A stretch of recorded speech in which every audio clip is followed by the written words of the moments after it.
Good morning, everybody. Good morning.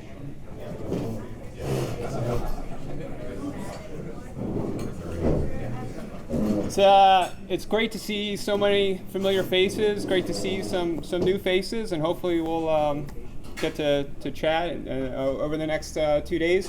But I'm Adam Goldstein. I'm the Associate Director of Information Security at Dartmouth, and welcome to the 10th annual Securing the eCampus. I started at Dartmouth 10 years ago, and worked with folks to kind of kick this conference off. Worked with ISTS. Sean Smith is here as director of ISTS. Bill, who you probably met, Bill Nissen, who I think is off running an errand right now, but is also kind of the co-organizer of the event. So if you didn't see him when you came in, make sure you say hi, and we're certainly here to answer any questions that you might have over the next 2 days. But again, welcome. We got some nice weather for you. We're going to have a great day and a half. Couple things on the agenda. So we're going to be here for our keynote and finish up our breakfast and have our keynote here this morning. Then we're going to be kind of walk down to Silsby Hall, which is on the kind of go down the west side of the green, and it's going to be about 4 or 5 buildings down on your left. If you're looking for campus maps, I think are there some in your packets? If not, the m.dartmouth.edu, the mobile dartmouth.edu site, has a really good mobile campus map that'll kind of tell you where to go over the next few days. So we're going to be doing our main conference sessions down in Silsby Hall. We're going to be doing breaks and lunch today just across the road from Silsby Hall and Haldeman. For those of you that have been at previous conferences, that's where we've done them in the past, so it should be a kind of familiar area. There's plenty of folks that have been here before, and there's plenty of Dartmouth folks, so if you need directions or whatever, just ask. Couple other things. In your packets are drink tickets for the social this evening, as well as your lunch pass for tomorrow. So tomorrow lunch, we're doing something kind of fun. We're going to the dining hall, which if you told me that, 20 years ago when I was in school, I would be, okay, they're really cutting corners at this event. But if you haven't been to the Dartmouth Dining Hall, it's pretty neat. It's definitely cool to check it out. And we'll have a private room upstairs. So tomorrow we'll go into lunch. You can use that ticket to get in. It's all you can eat, lots of different options, wood-fired pizza oven, and all kinds of cool stuff. And then we'll go upstairs and we'll have a nice room that we can kind of continue our conversation and do the wrap-up. Tonight, we will have our social, so after the events, and we're going to be in that same building. It's 53 Commons. It's just kind of over there on that west side of the green, behind behind the student center right here. And again, you can look on the map or ask for directions. But we're going to be in a private room there for our reception this evening, and our reception is being graciously sponsored by Splunk and New Harbor Security, who are also kind of sponsoring the event as a whole, and we want to take a moment to really thank them and appreciate them. We have Justin here from New Harbor, if you guys want to say hi to Justin, and Bill from Splunk. They'll have some stuff set up when we go over to the other buildings. So please thank them for their support and kind of check in with them, and we'll check in with them again this evening at the social. So I think that's most of the logistic stuff. Again, thanks for coming, and I want to introduce our Dartmouth CISO, Steve, who, this is your 8th or 9th eCampus? I think it's 8. Yeah, so Okay. Steve, have some more welcoming remarks. Cool, thanks. Okay, so good morning, everyone. Again, like Adam says, it's nice to see folks that are regular attendees, like Brian Kelly, I think gets the award for anywhere there's a free breakfast and lunch, Brian. And Brian has a lot of effect, too, on the calendar, because he always says, please make sure the conference is in the summer, because I don't want to go there in the winter. So, Brian, whatever you want, buddy. It's all yours. So it's interesting that yeah, this is like 8th conference for me. I was hired in started like November 1 in 2008 after having spent 10 years at Pfizer. So Dennis, you have a healthcare background, so yeah, yep. So we have the whole thing there, right? Yeah. And I was only here about 3 days when the conference happened. It was interesting because after the conference, people are coming up to congratulate me on what a great job I did. So I took all the credit I could, and I was only here 3 days. I didn't know, talk about where, where Haldeman is, or I had no idea where anything was. Now, so there's a little bit of sad news, and that is that Adam Goldstein is leaving Dartmouth. So many of you already know this, but probably not. He's got unfortunately for us, but good for him, he's going into the world, the faculty world. So Sean, you'll appreciate that move, right? He's going to be teaching as a member of the faculty for Champlain College up in Burlington. And it's a great move for Adam. He's shifting gears and getting out of the rat race and going into the ivory tower, right, Adam? And what's that? Joining the herd of cats. The herd of cats. I'm sure he'll be a problem for the help desk. Yeah, right. So he's going to maintain, I think, try to maintain some links with Dartmouth through ISTS. I hope that works out well, because we definitely will miss Adam. We'd like to see him around. It's a great deal. It's a great move for him. Really value what he did for us. And the bad news is mainly for me, because now people are going to know that I don't really know anything. And I don't do anything, and so that's going to be a problem for me. I'll have to figure that out. Sean, you're going to have to help me out and step up there. Okay, so Sean McNamara is who's on my team too. Sean is being promoted into the role that Adam has. So Sean, I'm sure will do a great job. Look forward to that. Anyway, so with that, so everybody, I hope congratulate Adam on this move for him. It's a really great move, and his wife got a job up at a private school up there. So his kids get to go to school for free. His kids will get to go to college for free. It's like, really, So well, I mean, it's a move you got to make, right? So we really appreciate that. So with that, I want to introduce our guest speaker. So who's from the State of New Hampshire. He's the CIO for the State of New Hampshire, Denis Goulet. And Denis started with the state in February of 2015, and he has a background in healthcare. He worked for Allscripts Healthcare Solutions, and has 30 years of private sector experience. And let's see, you were previously the manager of IT operations back in the day, 93 to 94, at a company called Freudenberg.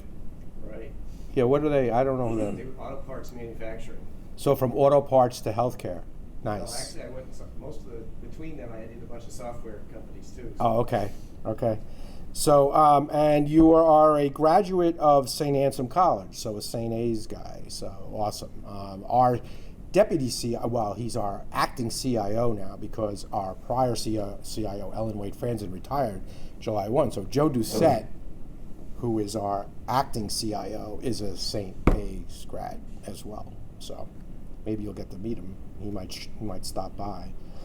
Anyway, so with that, I'd like to introduce Denis, who will do our keynote address.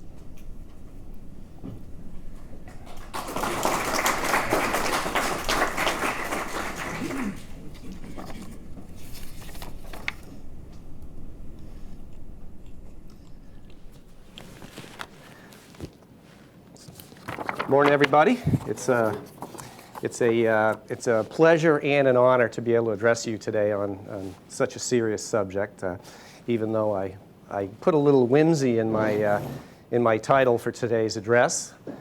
Thoughts on security from a geek turned pro. So I want to explain that a little bit, because I look at it as myself as a geek. Even though I've got a suit on and everything. Sorry for overdressing. But this is how people in the state government dress all the time. So a geek to me is somebody who's really continuously interested in all of the nitty-gritty details about technology stuff. So, and I am, and I will probably be so until I fall over or my brain stops functioning, whichever happens first. But what's the turn pro part? Well, that just means I'm really, really serious about the results associated with that, you know, the geekness of my nature. So on the one side, I'm interested in the details. On the other hand, I'm interested in the value I can bring to businesses and society as a whole by virtue of that understanding and making things happen through that. So that's really the explanation of that title. I'm going to take you through a few things today, a little bit about me so you get some context about where I'm coming from. But also I thought we could talk a bit about, you know, some cultural things, because like culture and people is really where everything starts and ends. And then I'll talk a little bit about the challenges of securing state governments, because it's interesting, and I'll also give you some a national viewpoint on cyber from my peers. I spend a fair amount of time with my peers in state government, and there's some interesting learnings and experiences that we have there. So let's jump into it. So that's me. I actually have a little guy that sits on my desk. He's about this big. He was given to me over 20 years ago by the team that reported to me. And they thought that was me. And I don't know, it doesn't look like me, but I have this guy sitting on my desk. And so, you know, I guess I am a geek. And I thought this picture was pretty cool because, you know, there's smoke coming out of the computer. And, you know, one of my hobbies is to build high-end gaming machines, and I overclock the heck out of them, bring them all the way up. Every aspect, you know, core, you know, the core megahertz, the multiplier, the video memory, the video GPU, the onboard memory until it fails, and I back it off a little bit and hope it stays stable. But it wouldn't necessarily be out of the question to see smoke coming out of my PC. So I thought, you know, why not? So, you know, interestingly enough, my geek heritage started with Dartmouth College. When I was a wee lad, my dad was a professor at St. A's. And yes, I did go to school for free, and it was awesome. And there was a thing called the Dartmouth time-sharing system back then. And it was started in 1964. And it was very innovative at the time. And so my dad was signing me up for these half-hour slots. There was a little handwritten sign-up sheet. And I would go in this room in the science building at St. Anselm, and I'd figure out how to use this acoustic coupler, and I'd connect to these two computers up here. Actually, the time sharing was like these two computers, front-end and back-end processing. And I learned Dartmouth Basic, which I found when I was researching for this presentation was actually, according to Wikipedia, the first basic language. So it's like, and it actually was incredibly helpful. I actually professionally coded in BASIC in a couple different jobs I had, and that, you know, that really early experience was great for me. This area also holds a place in my heart because I went to school here for high school at Kimball Union Academy, which is just down the road, and it was still an all-boys school then, so that was, you know, that was an interesting experience. It kind of made me appreciate, you know, when I finally left, it made me appreciate the fact that being with all boys isn't always the greatest thing in the world. But they actually had a computer hidden in the basement called Ananias. And there were like 3 people in the entire school that ever used it. One of them was the professor, and 2 of them were students, and I was one of them. And I actually learned Fortran during my little tenure at Kimball Union Academy. And I actually that was the only Fortran I ever did. So it really didn't help me much beyond having some experience. And in those days in high school, it wasn't very common to be actually interacting with computers. And I think this professor actually got this on a grant, and it ended up there. Everybody kind of tolerated it, but they didn't actually bring it into the curriculum or anything like that. So it was pretty interesting. And then, you know, at St. Anselm College, I actually, my degree, even though I'm a geek, I think I must have wanted to turn pro because my business and economics degree came from St. Anselm College, and I did also learn COBOL while I was there, which I never used professionally either. So after that, I've been doing a lot of stuff in IT, both in commercial software development, which I really enjoy. In fact, I started out in the days when, you just coded and you didn't design anything. You just sat down and you thought of it. And to most recently, when I was at Allscripts Healthcare Solutions, when we converted a bunch of teams, I had 5 products that we converted from Waterfall to Agile. And we were using very sophisticated SDLC tools and methodologies. And so it was really amazing progress that had been made. And I'll talk a little bit more about that because there's significant cyber implications in the SDLC, the progress that's been made in SDLC over the years. But I've also done IT, run IT departments at pretty much every level, manager, director, shared services environments, software development, and in the CIO roles as well. So, and in multiple industries. So, I really do like to, I do like the kind of serious aspects of the technology role as well. And I think that's part of the turn pro stuff. And then, I was looking for a job. Allscripts and all healthcare IT, or most healthcare IT companies, benefited from the billions of dollars that were pouring into healthcare IT from the federal government through the High-Tech Act. And so basically that program was what I call dragging physicians kicking and screaming into the technology world. But it did pour billions in there, and then everybody raised their staffs. And then when the money stopped flowing, they all laid off a bunch of people. I was one of those people, and I'm like, wow, what do I want to do now? Because I'd done a lot of different things, and there were a lot of jobs out there. I was working in Massachusetts, and so I ended up hearing about this commissioner job for the State of New Hampshire, and it was reporting to the governor. Everybody told me it was like the worst job in the world. You get no money, you're restricted in a ton of ways, and I'm like, oh, that sounds interesting. So that's how I ended up doing what I'm doing. I kind of wanted to do something different, and this sounds corny, but I really did want to try to give something back and make a difference. And so every day when I come to work now, I'm thinking about the citizens of New Hampshire and how through my geekness, I can help their lives in some way. So guiding principles are important, and I've had these guiding principles for a long time, and I think they're particularly, these are for me, they're true from all IT, but particularly so for cyber, and I'll explain. It starts with people. If you can't get the people part right, you're not going to get anything right. Any IT project, any cyber initiative, if you can't get the people part right, you're in trouble. But of course, people are inherently disorganized. We're all individuals. We like to be ourselves. So we need process. And we need ways that we approach things in an intelligent manner. And then eventually, once we get through the first two, then we can apply technology, maybe successfully, maybe.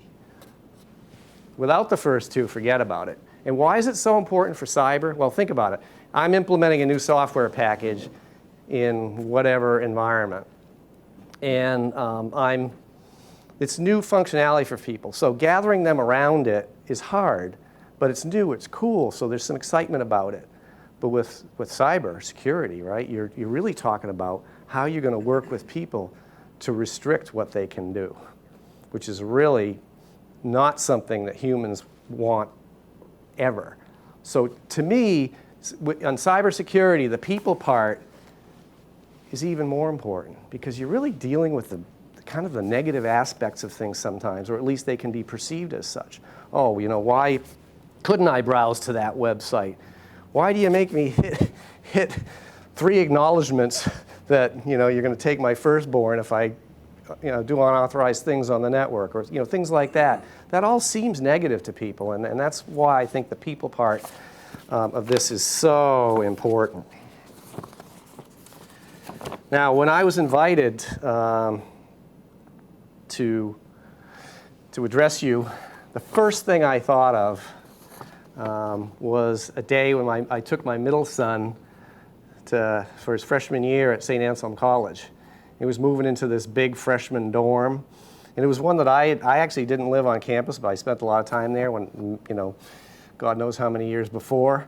And back then it smelled like old beer, and somehow it still smelled like old beer when we were moving him in, but that has nothing to do with it. But, we're moving in, and, you guys are in, a lot of you are in higher ed, you see the carts or you see the bins full of stuff that people are moving in, and I noticed something about these bins that there were a bunch of these things hanging out in them.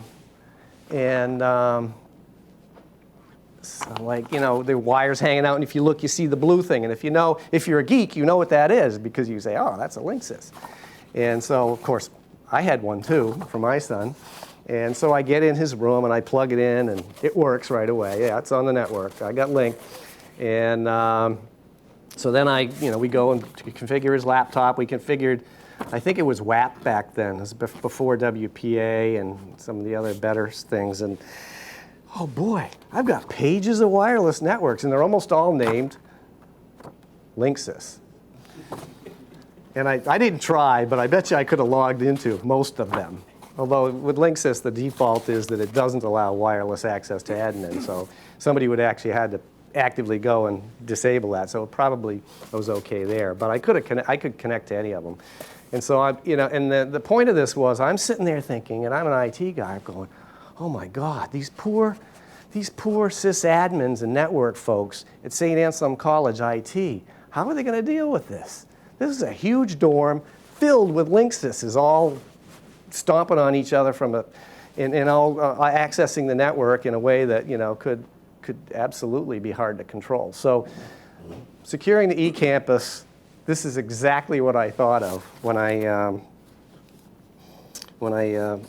first considered coming to talk to you guys. So there's a few other things that I thought of as well, and one of them was, it was back when many years ago I was at a social event, and I met this woman named Gail Corrado, who's presently the undergraduate public policy clinic, director of undergraduate public policy clinic at UNC Chapel Hill. But at the time she was a CIO at one of the colleges at Duke. And so in this social setting we met, and we talked about our roles and with respect to cyber. And I discovered that there were a real lot of parallels. I was working for a software company at the time, a very fast-growing software company, and she was working for a college at Duke. And we found that we had a lot of parallels. It was like, wow, software, higher ed, how does that work?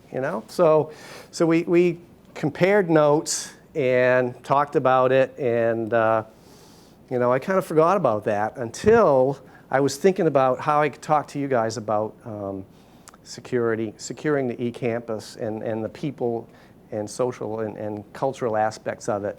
And then it came back to me, this conversation. So what I did is I tried to distill this down to a couple of conceptual areas that we could chat about today. The first one is, I call them areas of commonality between software companies and institutions of higher education. So the first one is this culture of openness, creativity, and innovation. Really important, I think, for software companies and for higher ed. And it can run counter to strict, I know this is a surprise to you guys, but this culture can run counter to strict cybersecurity practices. Who knew?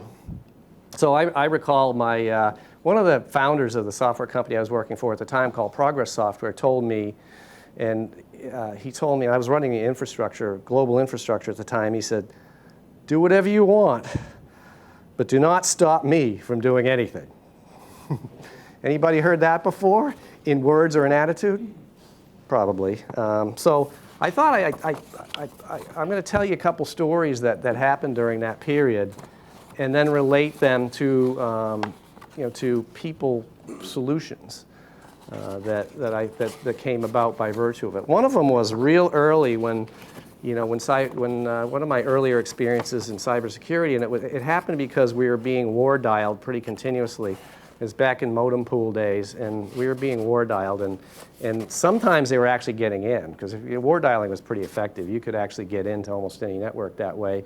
But you know, the thing that was really hurting us is it was costing us tens of thousands of dollars a month in 800 charges, because they were, you know, we had an 800 number, and they were coming in and costing us money. So I was pretty worried about getting in the network, but what also was costing us money. So I implemented two-factor authentication, which then it was Security Dynamics, which now is what became an RSA company and now part of EMC. We were real early adopters of two-factor authentication. And to this day, I still know the CEO of Progress Software. He's now a venture capitalist. He took his couple $100 million and decided to become a VC. And he still hasn't forgiven me for implementing two-factor authentication. But what saved me, because I remember the day I walked into the lobby and I saw his face red. Because I didn't ask permission on this one. I did the, beg forgiveness versus ask permission. And his face was red, and he came up to me, and I knew I was in trouble. And so, but I had already had my argument. It's like, hey, RSA is our partner. We get millions in revenue per year from them. And shouldn't we be using our own technology? And he's like, and it turned out that everybody was really annoyed with two-factor authentication. But what ended up happening is it was mostly a people problem, because we had help desk policies and procedures that solved problems for people. Like, oh, gee, I'm in Belgium, and I just landed, and I've realized my fob is at home. What can I do? Well, there's ways of dealing with that. So it ended up being, after like 6 months, a total non-issue. But at first, it was one of these things where I was the worst person in the world, and what solved it? Well, in this case, it was a people thing, right? But it was aligning this cyber policy with self-interest of the company. Is really what it was. So I used that as a method. So I thought it was pretty cool, and I survived it obviously because I'm here. We had another time. This one was really interesting. One day I walked into work. And we had a big, humongous file system it was an NFS system back when NFS was, you don't hear that much now, but network file system. And it had all of the source code for all of our products on it, for every version. And so I came in one day, and it had all been deleted over the night. There was nothing there. It was like you looked at the root file system on this humongous NFS appliance. I can't remember which one it was at the time, but there was nothing there. Absolutely nothing. Everybody's freaking out because we're thinking, oh my God, we definitely this is a competitor or something, and we've been hacked. And how did this happen? And I don't know if anybody ever heard the question, how did this happen? But that was one of the first times I heard it associated with a cyber event, or what could have been a cyber event. So we had backups, so we got going on restoring, and it was going to take 2 days to restore. So all the software, hundreds of software engineers were sitting on their hands for a couple days. But what else happened was, all the executives got together, and they wanted to know what happened, and I was obviously there, and we talked about it, and I said, well, we did these builds every night, software builds we call it a distributed build, because we built on every platform all at the same time. We'd fork out all our builds instead of having them serial, so that they would actually finish during the night. And then it would come back at the end and say, okay, what finished, what didn't, and all that stuff. And then, so the distributed builds all ran with elevated privileges.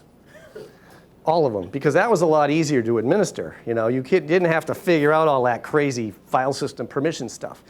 So it was just, let's run it, the builds at elevated privileges, and that way it all tends to work. It was pretty lazy. So we talked to the executives about that, in particular the SVP of engineering, who was responsible had actually made commitments at a user conference for new functionality in our product. And so he said, I said, gee, we probably shouldn't be running our builds at elevated privileges, but it's going to be a lot of work to make them work the right way. And you'll be down for longer than the 2 days that it's going to take me to recover your data. And so they huddled, I said, so tell me what you want to do, because it's a business decision, right? So what they decided to do was keep running them at elevated privileges. And they said, if this happens again, and at this time, keep in mind, they still believed that it was some bad actor who had deleted all our source code.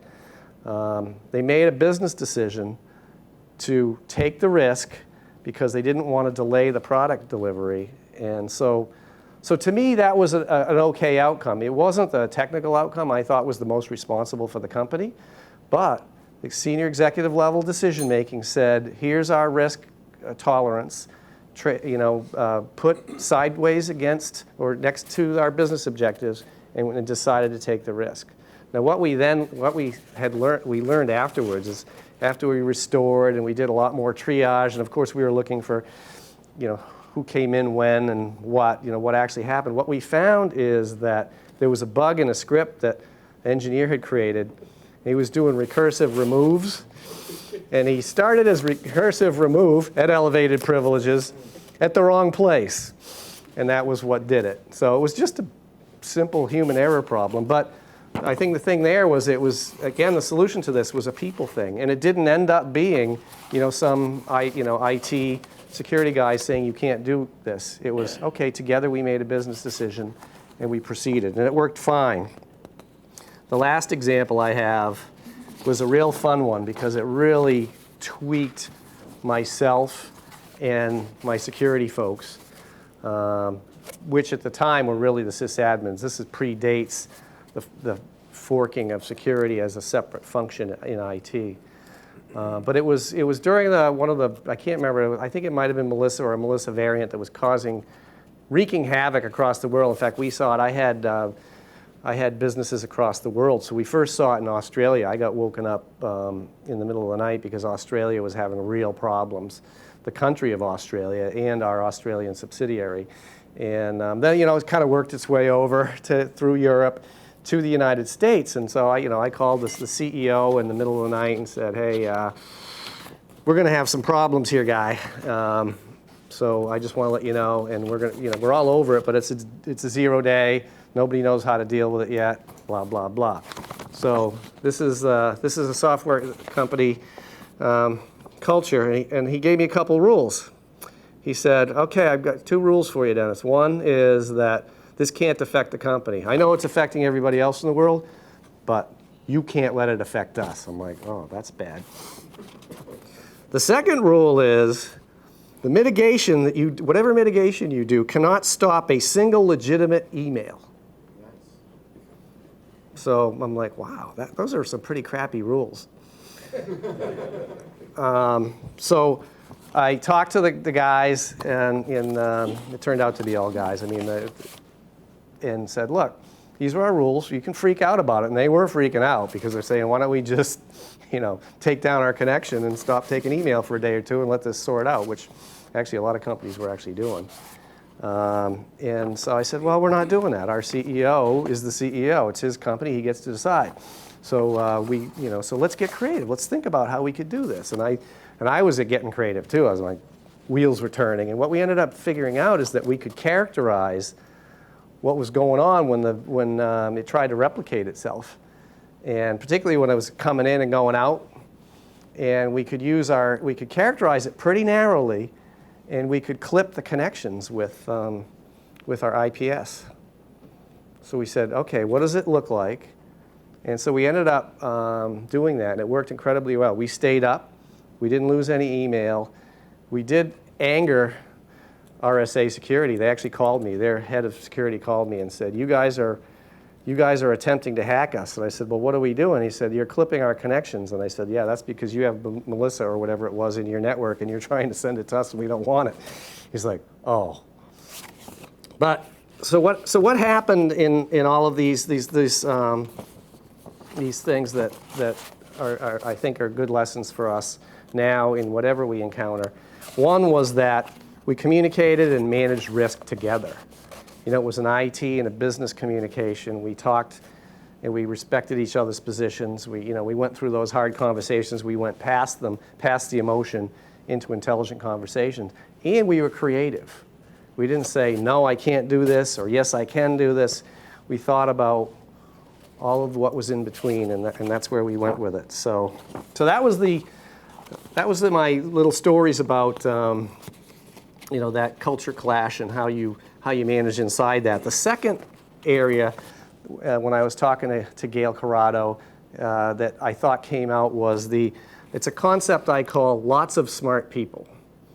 Now, if you think about it, at software companies, and the ones I worked in anyway, there's lots of MIT graduates or similar ilk and serial entrepreneurs. Well, most of these serial entrepreneurs are really smart people, and some of them didn't even have any degrees, but they're really smart people. And in software companies, you tend to have a ton of smart people, and I know that's also true in higher ed.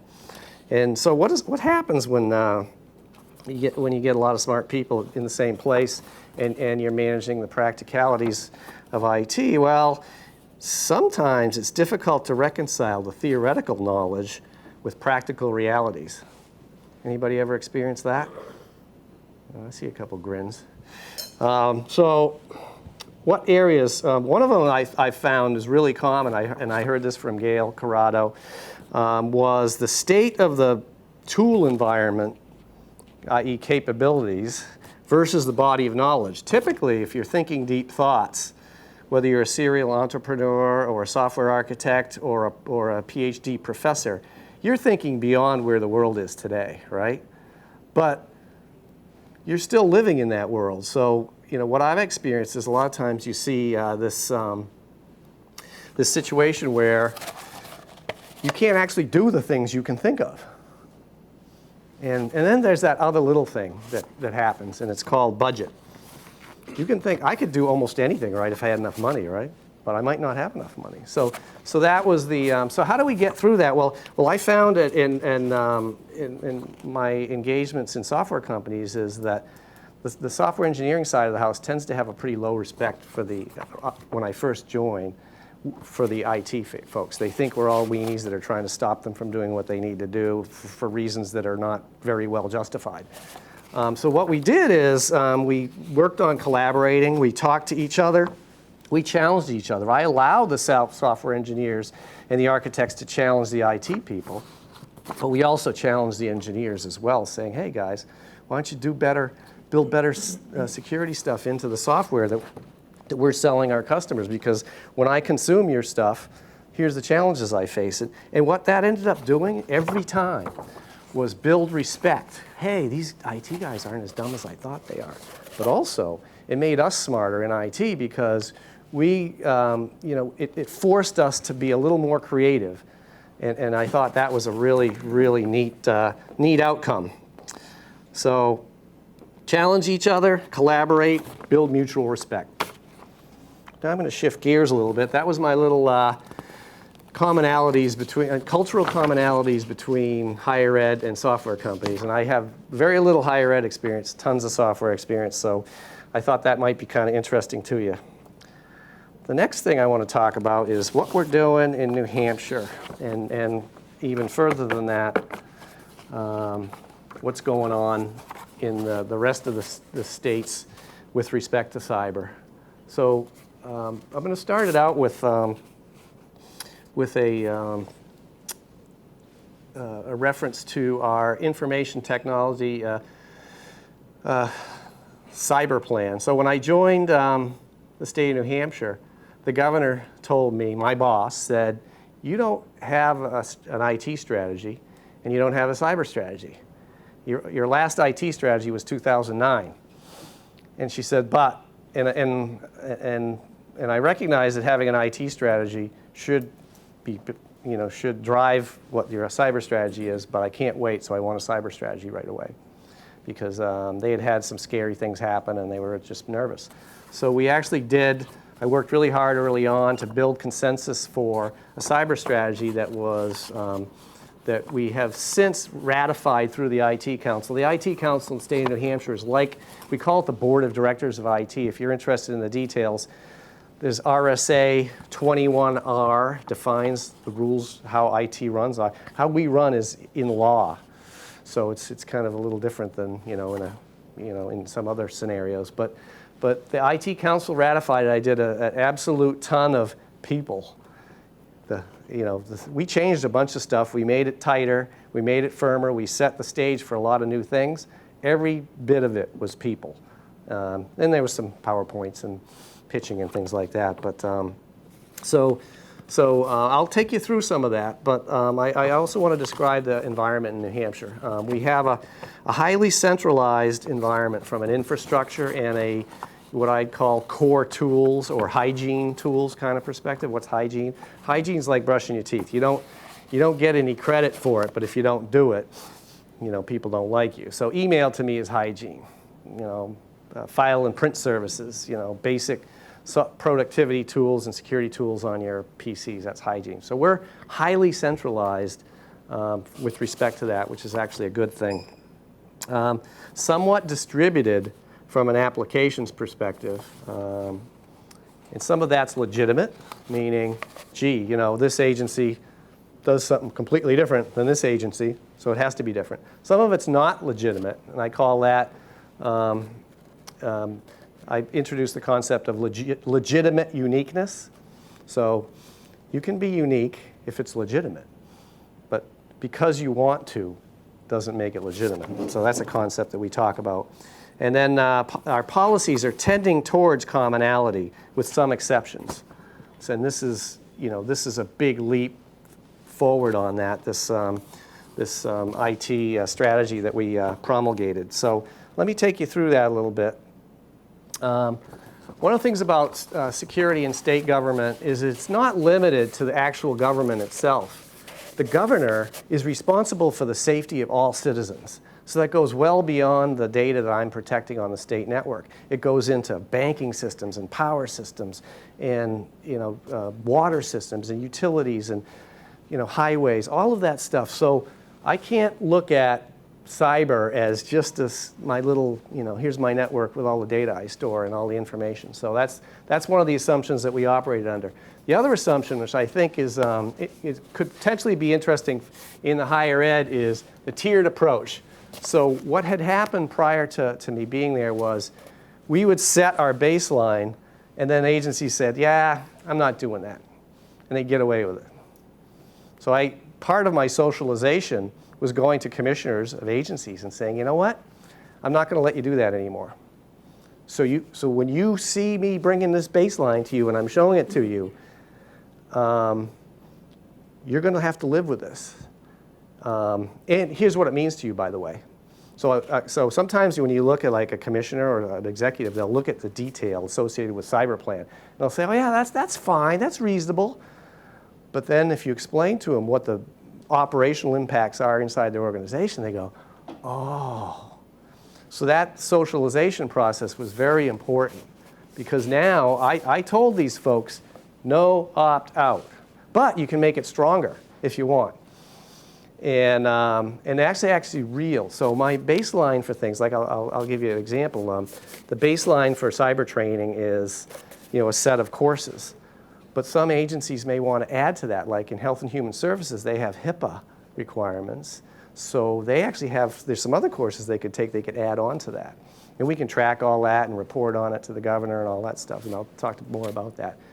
So baseline you have to do, and I'm going to impose that, and I'm going to report on it and embarrass you publicly if you don't do it. But also you can do more. Now, I think that might apply in higher ed because, you have the different colleges. They have different missions with respect to what types of information and knowledge they're trying to impart on their students. But also you have research facilities in higher ed. And some of those research facilities are the front end of the value chain for defense, national defense. So, we might want to think harder about how we do that than say, another area in the government another area in education where you didn't have that potential risk to the country and the citizens. So that's where I think, this tiered approach could potentially have value in higher ed as well as, in fact, I think in any enterprise, thinking tiered approach is potentially a good idea. Vision. This is in the link I sent you, but if you go to IT Council, New Hampshire IT Council, there's a presentation there that has much more detail than this. Why do I what are the key words here? Practical and effective. Practical is a big deal. We already talked about that, didn't we? Adapting over time. You know, this idea, this is really important in state government because in New Hampshire we have a legislature that's over 400 people between the Senate and the House, and they turn over more than half of them every 2 years. So a lot of them don't understand that you can't just put antivirus on a PC and be done. You know, and it keeps changing. The world keeps changing on you continuously. So part of the people job is to get this out there and say, hey, help people understand why I'm coming and asking you for money. and what legislators don't realize, it's their responsibility to protect the data assets. It's their responsibility. They don't always understand it. They think they can delegate it to IT and say, okay, boom. And we're going to talk a little bit more about that as well. So that's the vision that I put forth and was approved. The strategy, I won't read it to you, but there's some key words there. Collaborative, huge. Remember, people and process, standard processes. We have to have it. Fully leverage existing, that's a marketing thing. You know, IT is pretty bad at marketing themselves. What I found in New Hampshire was we were doing a really good job of defense in depth in the core. Nobody knew about it. Nobody knew that we were turning away tens of millions of attempts every month. Nobody knew. So I started marketing what we're doing well. Adding new capabilities, of course, and incorporating the public-private partnership. That's the whole state. That's bringing in the power companies and who don't want to be brought in, the banking sector, the water systems, all of that's really hard stuff. And then in the following areas, and this is an interesting conversation because when I first put forth my strategy, I used these terms, these areas, instead of the NIST framework, even though we do everything with NIST underneath, you know. We didn't use the NIST framework at all to explain what we wanted to do to people, and it was a conscious decision. In fact, I had divisional CISOs telling me I was full of it because I have to use the NIST framework to explain this. And he had this nice presentation that he had given to a bunch of commissioners that none of them understood that was based on the NIST framework. I understand it, my people understand it, but your average human doesn't. So we put it in simple words that people could understand. And that actually worked really well. So some of the things we're doing, some of the things that's going on there that I'm sure you're feeling as well.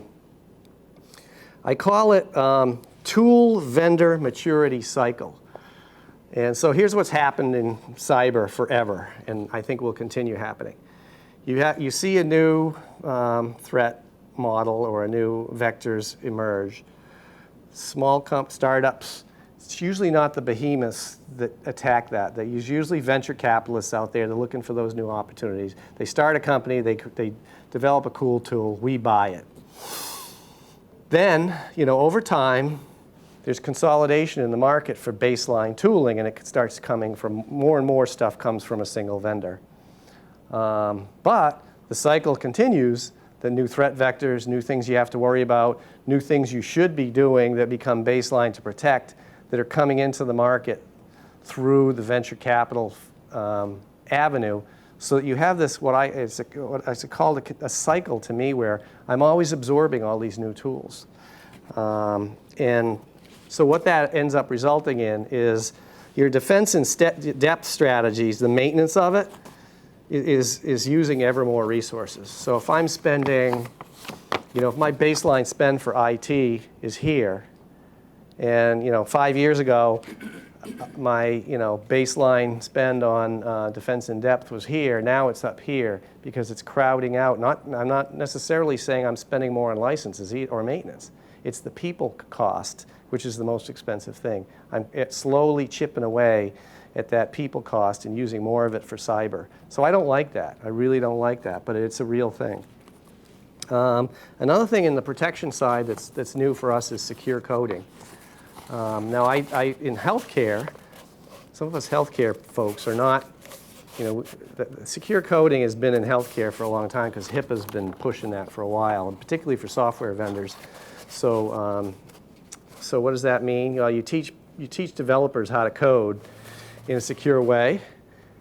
Then you make sure they do, because if you don't, people are going to cut corners. And there's some, I guarantee you, in any environment any of you are in, there's some horrendously insecure code running that's facing outward that you don't know about. Or maybe you do know about it and you just haven't had time to fix it, because it's hard to fix. I had a product, we had this big initiative at Allscripts, and I had a bunch of products. And I picked up this new product. It was a hospital system too, those are the scariest of all, because it's easy to kill people by making mistakes with your software in hospitals. So, so what we found is we're doing this, and it was by acquisition. It was built in Microsoft technology, .NET, and it had, when we ran it through the code scan, we always had to fix, our rules were, you code scan for every release, and you fix all criticals and highs. And once you get your SDLC, software development lifecycle, good enough so that you're not producing any more criticals and highs, then you start working your way into the mediums. Probably never touch the lows. Criticals and highs are things like SQL injection and cross-site scripting, where you can actually get in there and get into a SQL string, modify it, suck data down, modify data, whatever. So it's bad stuff. This product had tens of thousands of instances of injection and cross-site scripting. So we're like, that's a lot of stuff we have to fix. And so we ended up spinning up a couple sprint teams in India just to do that. And it took a year. It took a year to fix that. But we had to do it, or else we wouldn't be HIPAA compliant. Now, the old company was a small startup. They didn't care because they didn't have as much to lose. But a big company, they can't allow it to happen. So in the state of New Hampshire now, we're just now kicking off the whole secure coding initiative, which starts with training, but then moves on to maturing your SDLC so that you're not producing more, and also building contracts and due diligence into your acquisition so that you're not buying software that has these flaws in it. Now, I don't know how it is in the higher ed space, but in the government space, there's a lot of ma and pa shops that do these niche things, and those are the companies you have to worry the most about, because they don't have the money or the expertise to do this, and so it's a shame, because they produce really good IP in the sense that there's specialized capabilities that you need for whatever it is, but ever more now you're saying, can I turn this around and face this to the world and allow my property tax values to be compromised because I have this niche app out there? Maybe not. So operations, interesting stuff there. Small number of breaches. I know you guys all know this, but we're feeling this really badly. Even the small number that get through, like a ransomware attack. Boom. We tend to find those and stop them pretty fast, and we have a good backup so we can, we haven't lost any data. But meanwhile, it's sucking up a bunch of time on the business side and on the IT side. Really hate that. Consolidate. And we're consolidating and expanding the scope of our security operations. I haven't gotten very far yet with this, but I'm proposing a New Hampshire Cyber Integration Center that is a collaborative effort between the National Guard and the state of New Hampshire, Homeland Security, federal and state, emergency, HSEM in the state, and as well as federal Homeland Security. And then the idea of that would be we would improve situational awareness, operational effectiveness over time, expanding out into the public-private partnerships, so we end up with this kind of robust situational awareness and response mechanism that is highly collaborative. I'm sure you've read that collaboration and information sharing is a big deal with respect to spotting when something bad is happening. In fact, I had a recent example from the head of IT for the Federal Reserve Bank of Boston, who had created this kind of informal information sharing amongst financial institutions. And it was basically, it was all people and process, because he brought the people together. They said, well, we can't share this information legally. So they created contract vehicles that allowed them to share. And once they had that all in place, one day somebody dropped a dime to another, one institution dropped a dime to another institution and said, hey, we see a whole bunch of activity that's going on IPs that are your IPs.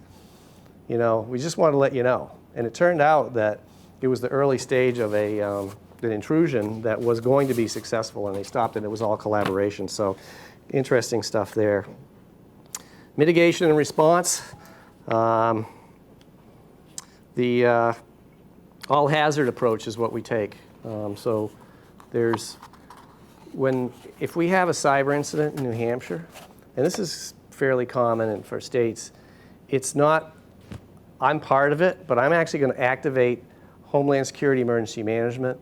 The governor's part of that whole thing. Every agency already has representatives on it.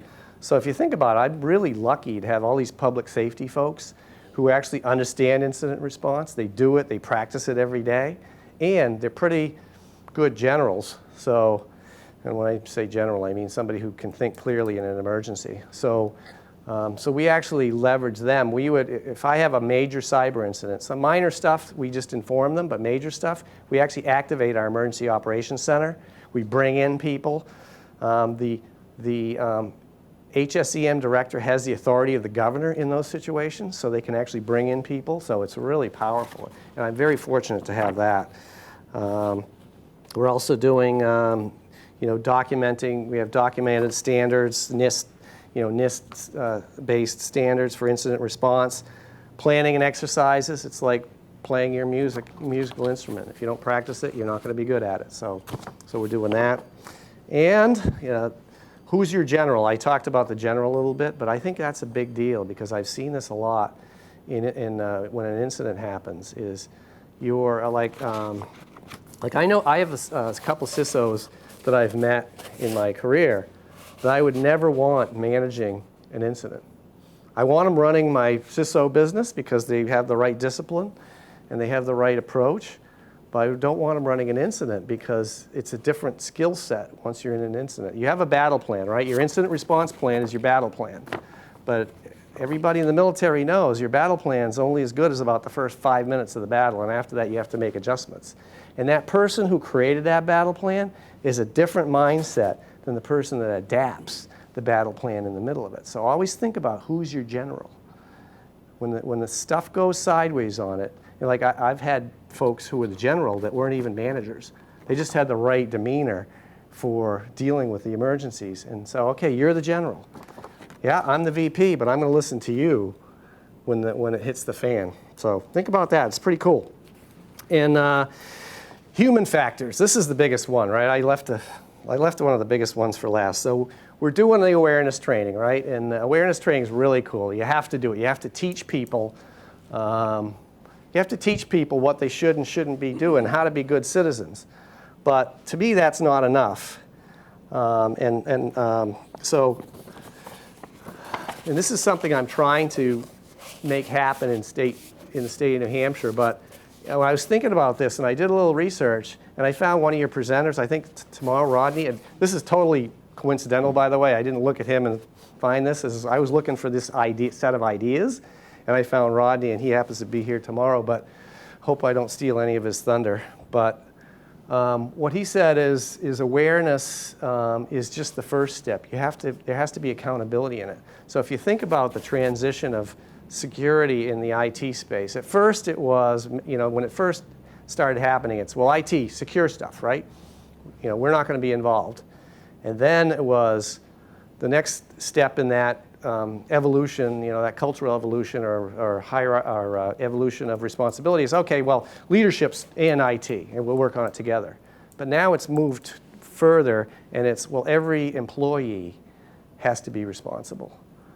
But are you making them responsible and accountable, or are you just teaching them how to do this? So what Rodney submits in this blog that he did was that that you have to make it accountable. So that's something I'm working on for the state of New Hampshire because you think about it, it's a union shop, so there's rules about how you drive accountability in the union environment. And state governments all have personnel rules, things like that. But what my goal would be during my tenure at the state would be to have it be, the responsibility of every employee of the state of New Hampshire to behave within the context of what we've trained them to do and not do and the policies, and that it is a disciplinary up to termination offense, and that's, so we're a long way from there. In fact, my viewpoint isn't even very popular right now.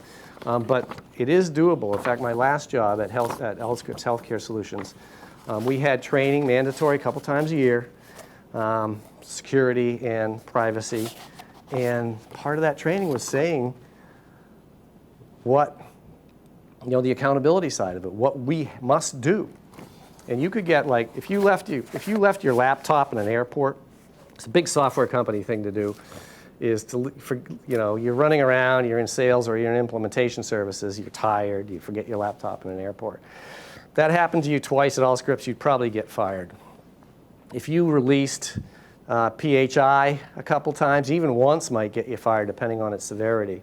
So, and they were very strict about that. And then that's really what I'd like to see is, because if you think about it, an employee, by virtue of their sloppiness, can cost your enterprise thousands, even millions of dollars.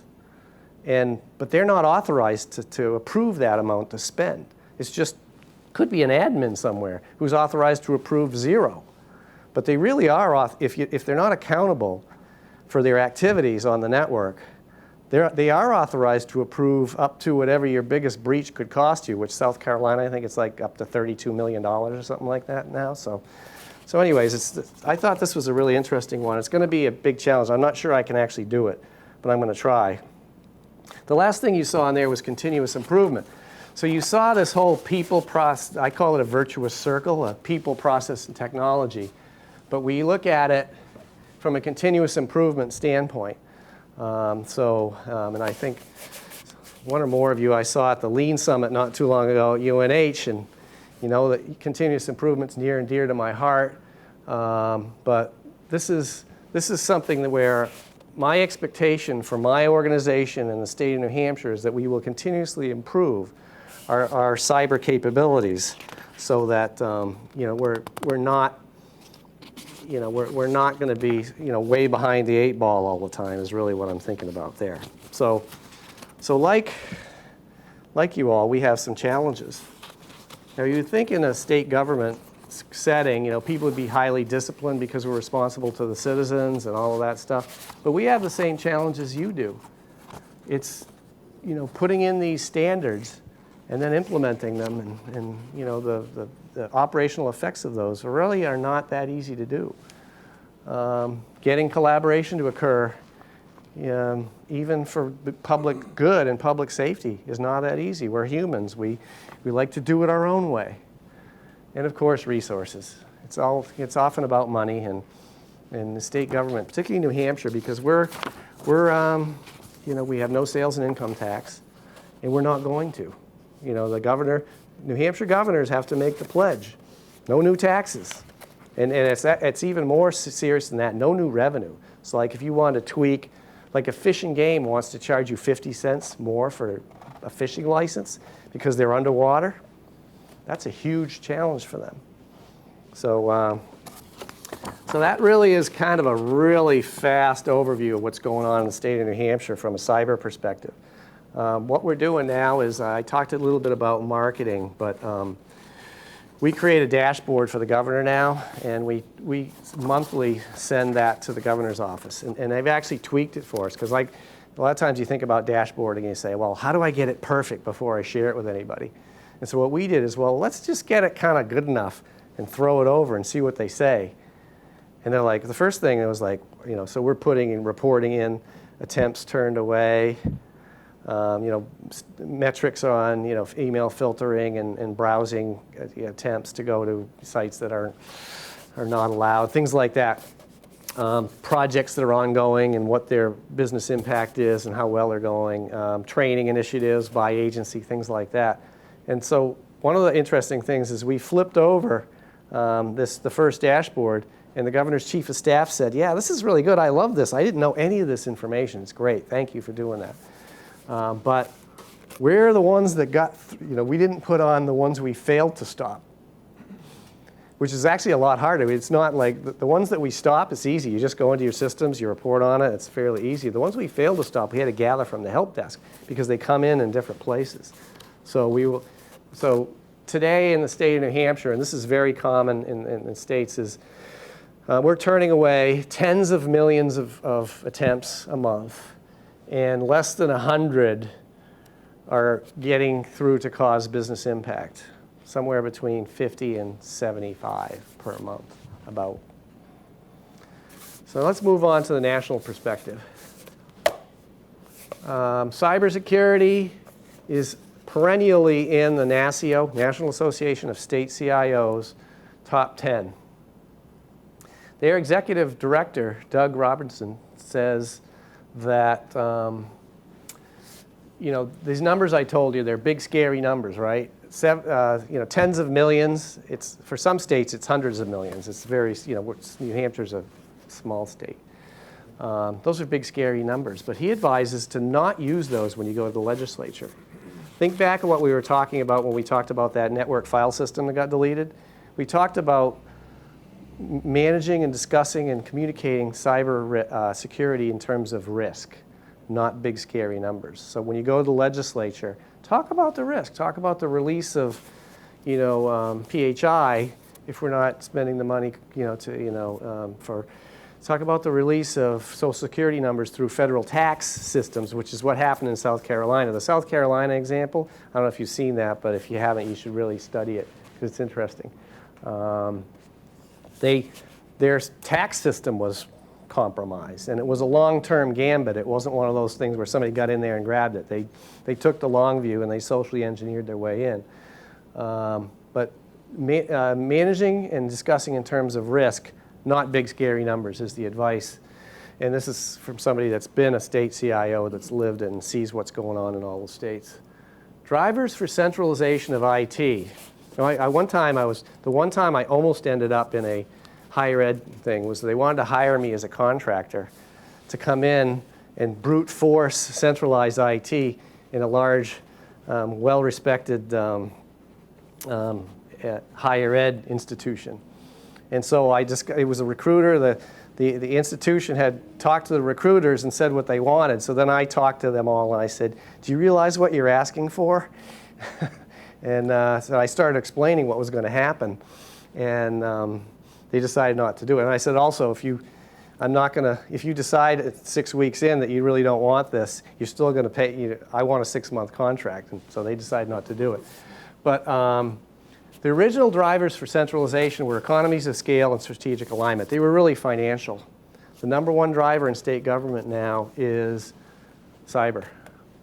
And why is that? Well, if you look at the South Carolina example, they were distributed. So they had like 30-some different networks, all these ingress points, all this different stuff you have to manage. It's just not doable.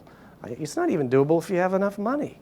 It's just not doable. But if you centralize, you have a decent network architecture, you actually know how your traffic flows, it's possible, at least. It's not possible if you have a gazillion different entities that are governed separately and you don't have good awareness of. So that is the number one driver. And New Hampshire's in great shape because Governor Benson, we had a governor in New Hampshire many years ago who was a founder of Cabletron Systems. Anybody remember them? Yeah. So he actually came in, and he was a real bull in a china shop governor. But one of the things he did, he only lasted one term because he alienated so many people in his first term. But one of the things he did was centralized IT. He said, you're going to do this now. And they actually got that law 21R through, and they began the process of centralization over 10 years ago. So New Hampshire's 10 years ahead of a lot of states because Benson had that vision anyway. People still hate the fact we did it. They took away their IT autonomy to a certain extent, and but that is the biggest driver. And then when I sit down with state CIOs, there's the attitude that we all have, we all share, is despite all of the work we're doing, we're pretty nervous that it's not enough. and we're pretty sure something's going to happen. We just don't know when it's going to be. So we kind of, I looked at this, I used to spend a lot of time in one of the companies I worked for in the Netherlands, so I remember this finger in the dike thing. So he's got the finger here, and then it's over there, but what about that other hole over here that you don't know about yet or is about to happen? So the state CIOs are very kind of bleak on their ability to really protect the information, the citizen information that they're charged to protect. And the other side of that, too, is we haven't gotten out of the habit of punishing the CIO and the CISO. So that, for example, if it's not going to help me much. If I have a big breach and a bunch of tax information gets out, it's not going to help me much that I asked for money and didn't get it, or any of that stuff, because there's going to be the political reality is heads have to roll. And so that's one of the things that we lament is that, and then the corporations have actually figured this out to a certain extent. They're further down that evolutionary path of saying, yeah, if you shoot the guy that causes the breach every time and everybody's having breaches, what does that mean? It's really a kind of a dumb way to manage things. But state governments are behind the private sector with respect to that. So that's kind of what's going on there, and that leads me finally to the end of my presentation. And Kate, how'd I do time-wise? We have plenty of time. Okay. Yeah. I've got a question for you. Sure. My hearing's not great either, so if you... I'll speak up so people can hear the question. It refers back sort of to the last slide about the centralization, the driving factors. This is something that I also work for state agency. It's centralization is part of the strategy, but to me it almost seems it's a safer bet if you have centralization, IT governance, and set baselines for operations. But the more you microgrid out your entities as far as autonomous separate entities, the better protection you got over the data grids, because you don't have your eggs in one basket. Even if you have backup sites and redundancy and multiple redundancies, it's the same thing with moving our institution towards virtualization of the networking so we can encapsulate everything east-west as well as protecting north-south. So I just wonder if that's, that idea, because they look at the big power companies, and they're moving away from that sort of massive centralized model to a microgrid model. So it's just that. Yeah, well, it actually is a common and an excellent discussion point, and I'll take you back. I actually am a member of on the executive committee of the governor's task force for I won't give you the acronym because it's not meaningful, but essentially what it is it's charged with improving and assuring public safety in a bunch of areas, and some of them are, like, for example, hazardous transport on highways and things like that. And one of the subcommittees is the cyber subcommittee. And I addressed the full committee not too long ago, I'd say 6 months ago. And what we've noticed is that public safety is highly distributed, microgridded, and highly autonomous. And they don't have the ability. They actually some of the least secure networks you ever encounter. Small banks and police departments, fire departments, and small municipalities are some of the worst protected. And it's because the barriers to entry, both financial and knowledge-wise, to doing the right thing are higher and higher. So it's a pretty strong argument for, and you could argue that you're collapsing the governance, but also if I have two ways, like I have really nice, well-managed two ways into my network, it's a lot easier than managing 27 ways into my network. So we had a recent argument with some folks on the whole email. We should have an email server for every agency, because that way email can't go down for all of them at once. It'll only be that whatever agency has has the outage. And I'm like, yeah, but we won't manage any of them very well, you know, so, because I don't have the resource to do it 27 times, I have the resource to do it once, and the legislature would never fund the resources to do it well 27 times. So that's the yin and yang of that, but I do, you know, one of the things we're pursuing, because I really don't want to centralize application, you know, too much in the state of New Hampshire or anywhere, actually. I don't think it's a good idea.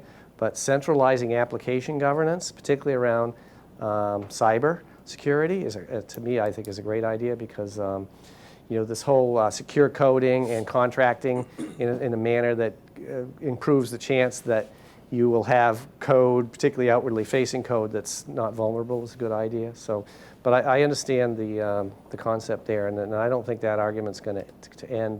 But almost all states are trying to centralize right now, and they all came to that decision separately. So it is a real effort, and it was one of the key findings of the external entity that South Carolina brought in after their big federal tax information breach was that, you know, that their network was unmanageable because it was, you know, it's 27 or 32, some number like that, of different separate networks that were being managed separate ways with separate policies and separate ingress points and all of that stuff. So it was really, you know, it wasn't manageable. So that is the challenge.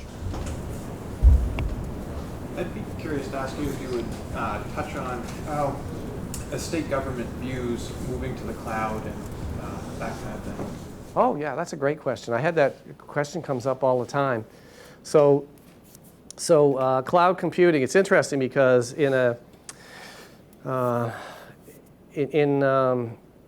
typically when you think about cloud computing, you think about, oh, you know, I want to be able to control my data, and can I do that in the cloud, and things like that, which are, you know, some of that goes to human nature, right? I can control it better if it's here in my data center. But in state governments, some states now have adopted a cloud-first strategy. That is, when they go to acquire, like at one of the companies I worked for, it was pre-cloud terminology, but it was SaaS. I went with a SaaS first for application portfolio and moved like 70% of it essentially to the cloud over a 4 or 5 year period. But the New Hampshire is not pursuing cloud first, partially for reasons of not antagonizing the union. So the policy that we are pursuing in New Hampshire is to look at each situation and look at what the right choice is. So so we define what our business requirements are, what our business values are, and then we look at what the opportunities are there to fulfill those. Cloud being, in fact, I had a recent discussion I'll share with you. Leaving out names and details, I'm in a room where we're contemplating an enterprise implementation, and one of the business leaders is saying, this, in the RFP, this has to be hosted in our data center. That has to be part of the RFP, which is essentially, when you do that, eliminates all cloud-only providers, right? So I'm like, well, why do you want to, I asked the question, I said, well, why do you want to do that? And this person said, well, because I need to be able to control my data.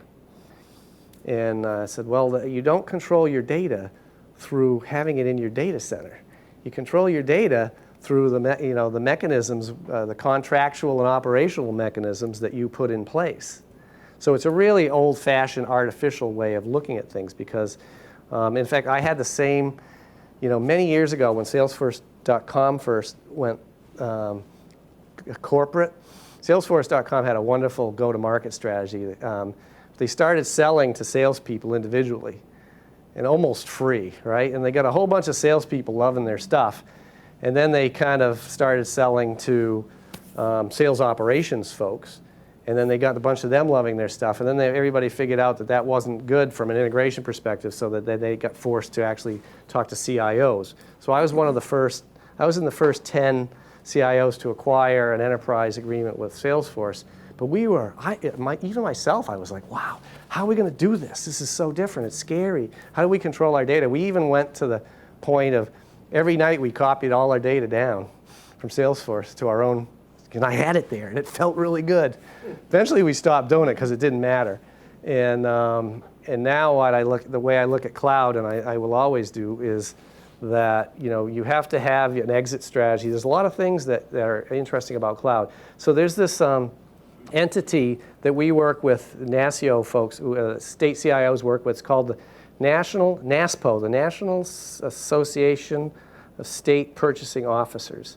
And they develop these RFPs that they will publish to buy things that then all states can leverage. It's really a cool thing. It's really awesome because states can't always do it themselves. So having this kind of group that helps you and do it is really nice. So they did this one on cloud, and they said, we're going to do a cloud procurement, and we're going to build an RFP, RFP templates around this, and we're going to do it for software as a service, infrastructure as a service, and platform as a service. And NASPO, these people are professionals. They do this every day.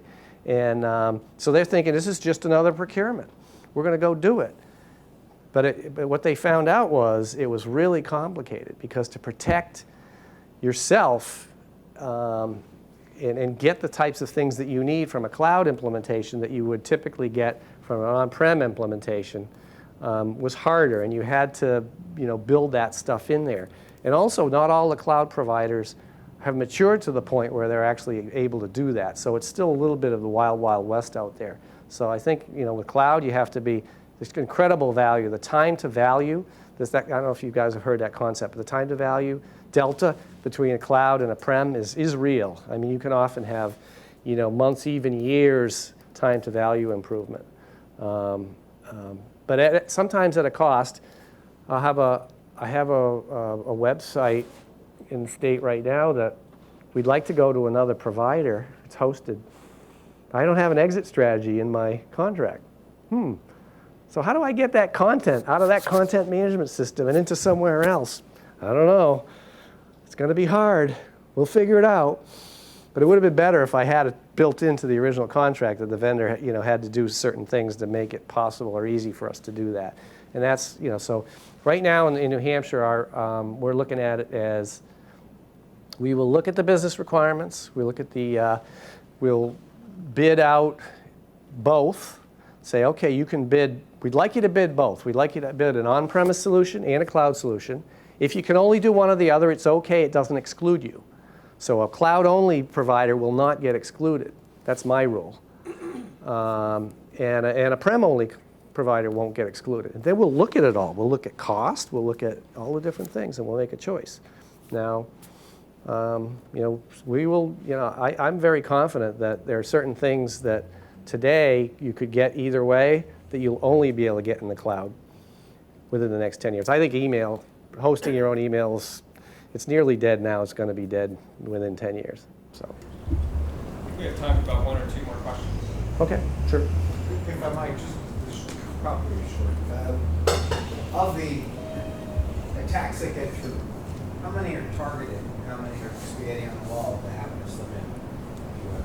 Well, we're noticing a percentage increase in emails that are focused at individuals, commissioners. Like I get them, like really pretty clever ones, and system administrators. We publicize all of our roles, so you could find out. You can go on the website, find out what my role is, how much I make. So it's really interesting, because I used to never want to do that in the private sector. I'm like, no, I don't. Particularly my sysadmins and the folks who have access to the network. I don't want that information out there. Not just for security reasons. I don't want recruiters poaching them either. But so yeah, we're seeing an increase in percentage, and all the other state CIOs are seeing that. And the biggest fear we have is that we don't know a good number of them, because a lot of these actors are taking the long view. What the national security professionals are indicating is that foreign governments are taking the long view, so they will compromise a system and they'll sit on it. So, and it's particularly with the power grids and things like that, that's a huge fear, that you could take down, as an act of war, as part of an entree into war or economic terrorism, that you could implement that. So from a state government perspective, myself and all my peers are nervous that, not about the ones we see, the ones we didn't detect and we're successful, and now we've got sleepers sitting in our network.